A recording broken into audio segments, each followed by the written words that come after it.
ಆಕಾಶವಾಣಿ ಪ್ರದೇಶ ಸಮಾಚಾರ ಓದುತ್ತಿರುವವರು ರವಿ ಕುಲಕರ್ಣಿ. ಮುಖ್ಯಾಂಶಗಳು. ತುಳು ಭಾಷೆಯನ್ನು ರಾಜ್ಯದ 2ನೇ ಹೆಚ್ಚುವರಿ ಅಧಿಕೃತ ಭಾಷೆಯನ್ನಾಗಿ ಘೋಷಣೆ ಮಾಡಲು ಸಮಿತಿ ರಚನೆ, ವರದಿ ಆಧರಿಸಿ ಕ್ರಮ. ಮಕ್ಕಳ ಮೇಲಿನ ಲೈಂಗಿಕ ಮತ್ತು ದೈಹಿಕ ದೌರ್ಜನ್ಯ ತಡೆಗಟ್ಟಲು ಅಗತ್ಯ ಕ್ರಮ, ಸಚಿವೆ ಲಕ್ಷ್ಮೀ ಹೆಬ್ಬಾಳ್ಕರ್ ಅವರಿಂದ ಮಾಹಿತಿ. ಜನರ ಜೀವನೋಪಾಯದ ನಿಟ್ಟಿನಲ್ಲಿ ಅರಣ್ಯ ಸಂರಕ್ಷಣೆಗೆ ಸರ್ಕಾರದ ನಿರ್ಧಾರ, ಅರಣ್ಯ ಇಲಾಖೆ ಸಚಿವ ಈಶ್ವರ್ ಖಂಡ್ರೆ ಹೇಳಿಕೆ. ಇಂದಿನಿಂದ ಬೆಂಗಳೂರಿನಲ್ಲಿ ಅಂತಾರಾಷ್ಟ್ರೀಯ ಚಲನಚಿತ್ರೋತ್ಸವ, ಮುಖ್ಯಮಂತ್ರಿ ಅವರಿಂದ ಚಾಲನೆ. ಈಗ ವಾರ್ತೆಗಳ ವಿವರ. ತುಳು ಭಾಷೆಯನ್ನು ರಾಜ್ಯದ 2ನೇ ಹೆಚ್ಚುವರಿ ಅಧಿಕೃತ ಭಾಷೆಯನ್ನಾಗಿ ಘೋಷಣೆ ಮಾಡಲು ಸಮಿತಿ ರಚಿಸಿದ್ದು, ವರದಿ ನಂತರ ಅಗತ್ಯ ಕ್ರಮ ಕೈಗೊಳ್ಳಲಾಗುವುದು ಎಂದು ಕನ್ನಡ ಮತ್ತು ಸಂಸ್ಕೃತಿ ಇಲಾಖೆ ಸಚಿವ ಶಿವರಾಜ ತಂಗಡಗಿ ಹೇಳಿದ್ದಾರೆ.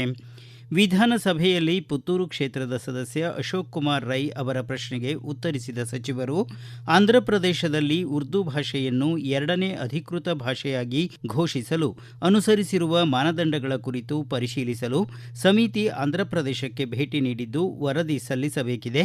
ವರದಿ ನೀಡಿದ ನಂತರ ಮುಖ್ಯಮಂತ್ರಿ ಅವರ ಅಧ್ಯಕ್ಷತೆಯಲ್ಲಿ ಸಭೆ ಕರೆದು ಚರ್ಚಿಸಿ ನಿರ್ಣಯ ಕೈಗೊಳ್ಳಲಾಗುವುದು ಎಂದು ಸಚಿವರು ತಿಳಿಸಿದರು. ಶಿಕ್ಷಣ ಸಂಸ್ಥೆಗಳು ಮತ್ತು ವಿದ್ಯಾರ್ಥಿ ನಿಲಯಗಳಲ್ಲಿ ಮಕ್ಕಳ ಮೇಲಿನ ಲೈಂಗಿಕ ಮತ್ತು ದೈಹಿಕ ದೌರ್ಜನ್ಯ ತಡೆಗಟ್ಟಲು ಸರ್ಕಾರ ಅಗತ್ಯ ಕ್ರಮಗಳನ್ನು ಕೈಗೊಂಡಿದೆ ಎಂದು ಮಹಿಳಾ ಮತ್ತು ಮಕ್ಕಳ ಅಭಿವೃದ್ಧಿ ಇಲಾಖೆ ಸಚಿವೆ ಲಕ್ಷ್ಮೀ ಹೆಬ್ಬಾಳ್ಕರ್ ತಿಳಿಸಿದ್ದಾರೆ.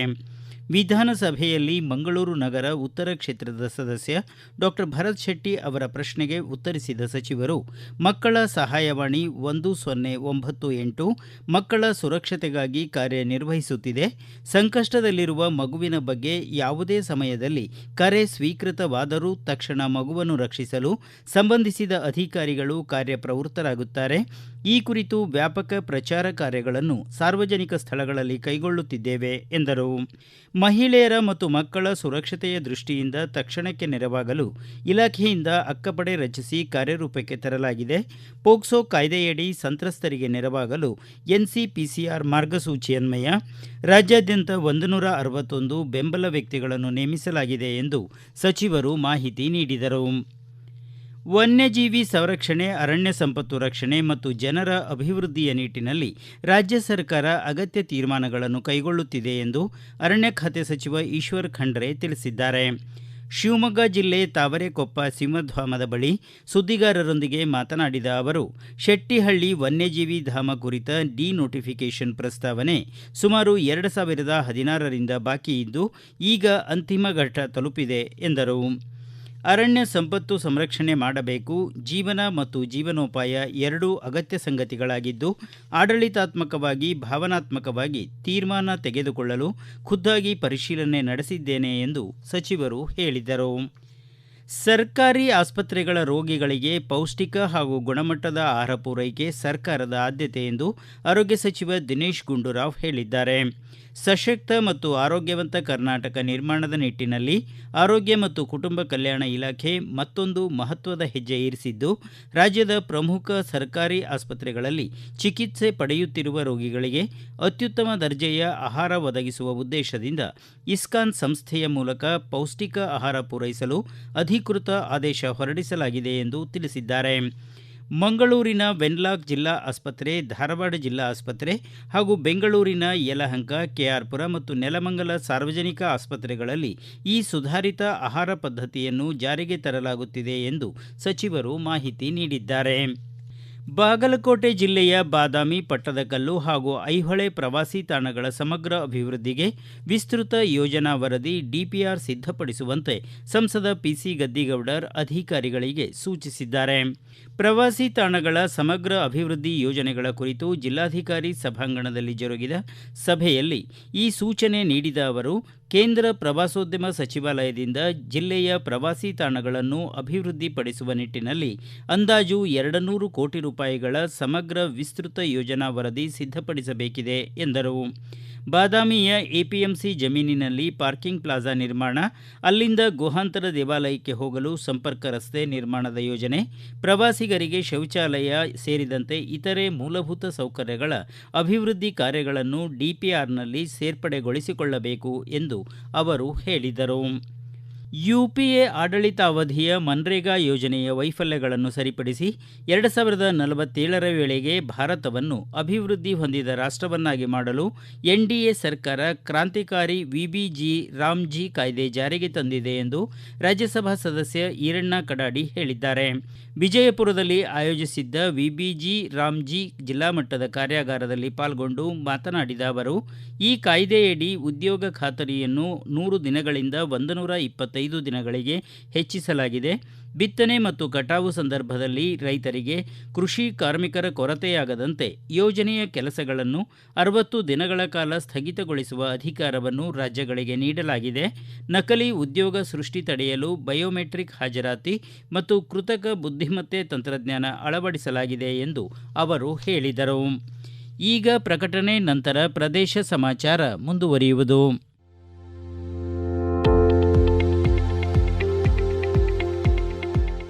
ನಮ್ಮ ಎಲ್ಲ ರಾಷ್ಟ್ರೀಯ ವಾರ್ತೆಗಳು ಹಾಗೂ ಪ್ರದೇಶ ಸಮಾಚಾರ ಈಗ ಆಕಾಶವಾಣಿ ನ್ಯೂಸ್ ಕನ್ನಡ ಯೂಟ್ಯೂಬ್ ಚಾನೆಲ್ನಲ್ಲಿ ಲಭ್ಯ.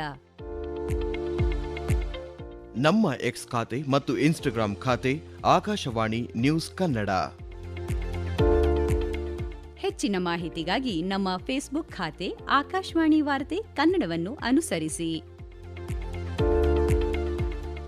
ಮಾಹಿತಿಗಳ ಹೂರಣ, ವಾರದ ಕಾರ್ಯಕ್ರಮ, ಪ್ರಚಲಿತ ವಿದ್ಯಮಾನ ಪ್ರತಿ ಬುಧವಾರ ರಾತ್ರಿ 9:15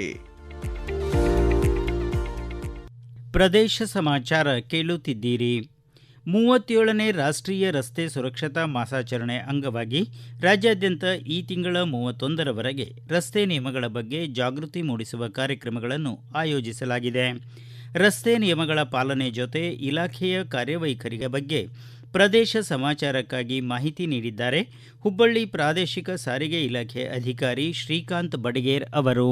ನಮ್ಮ ಇಲಾಖೆಯಿಂದ ನಾವು ಚಾಲಕರಿಗೆ ಲೈಸೆನ್ಸ್ ಕೊಡೋಕ್ಕಿಂತ ಮುಂಚೆ ಅದರ ಬಗ್ಗೆ ನಾವು ಅರಿವು ಕೊಡ್ತೀವಿ. ಆಮೇಲೆ ಅವರಿಗೆ ವಿಡಿಯೋಗಳು ತೋರಿಸ್ತೀವಿ, ಹೇಗೆ ಚಾಲನೆ ಮಾಡಬೇಕು, ಅನುಜ್ಞಾ ಪತ್ರ ಪಡೆಯೋದಕ್ಕೆ ಅವರು ಪರೀಕ್ಷೆಗೆ ಹಾಜರುಪಡಿಸ್ತೀವಿ. ಅದರಲ್ಲಿ ಅವರ ನೈಪುಣ್ಯತೆಯನ್ನು ಚೆಕ್ ಮಾಡ್ತೀವಿ. ಅದಕ್ಕಿಂತ ಮುಂಚೆ ಒಳ್ಳೆ ಚಾಲಕ ಇತರ ನಿಯಮಗಳನ್ನು ಪಾಲಿಸಬೇಕು, ಅದರ ಬಗ್ಗೆ ಅಲ್ಲಿ ಅರಿವು ಕೊಟ್ಟು ಅವರನ್ನ ಪರೀಕ್ಷೆಗೆ ಹಾಜರುಪಡಿಸಿ ಪರೀಕ್ಷೆಯಲ್ಲಿ ಪಾಸ್ ಆದ ನಂತರ ಅವರಿಗೆ ಅನುಜ್ಞಾ ಪತ್ರವನ್ನ ನಾವು ಕೊಡ್ತಾ ಇದ್ದೀವಿ.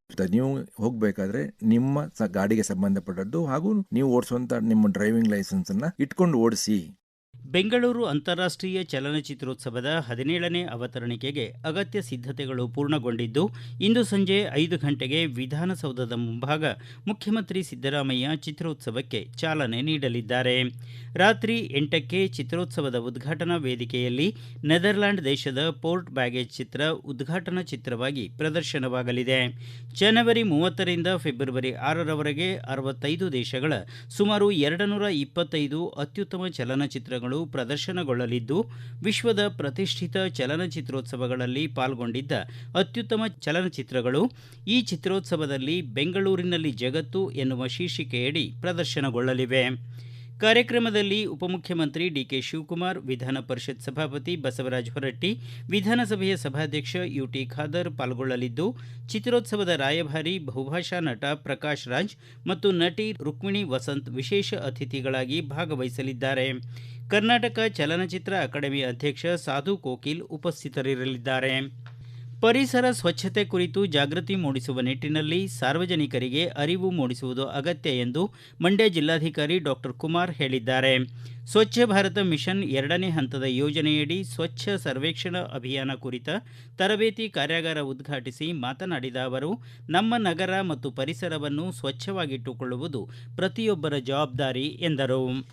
ಕೆಎಸ್ಆರ್ಟಿಸಿ ಸ್ಟಾಫ್ ವರ್ಕರ್ಸ್ ಫೆಡರೇಷನ್ ಅಧ್ಯಕ್ಷರಾಗಿದ್ದ ಹಿರಿಯ ಕಾರ್ಮಿಕ ಮುಖಂಡ ಎಚ್.ವಿ. ಅನಂತಸುಬ್ಬರಾವ್ ನಿನ್ನೆ ಬೆಂಗಳೂರಿನಲ್ಲಿ ನಿಧನರಾದರು. ಅವರಿಗೆ 82 ವರ್ಷ ವಯಸ್ಸಾಗಿತ್ತು. ಸುದೀರ್ಘ 4 ದಶಕಗಳ ಕಾಲ ಕಾರ್ಮಿಕ ಮುಖಂಡರಾಗಿ ಅನೇಕ ಚಳುವಳಿ ಹೋರಾಟಗಳನ್ನು ಸಂಘಟಿಸಿದ್ದರು. ಕೊನೆಯಲ್ಲಿ ಮತ್ತೊಮ್ಮೆ ಮುಖ್ಯಾಂಶಗಳು.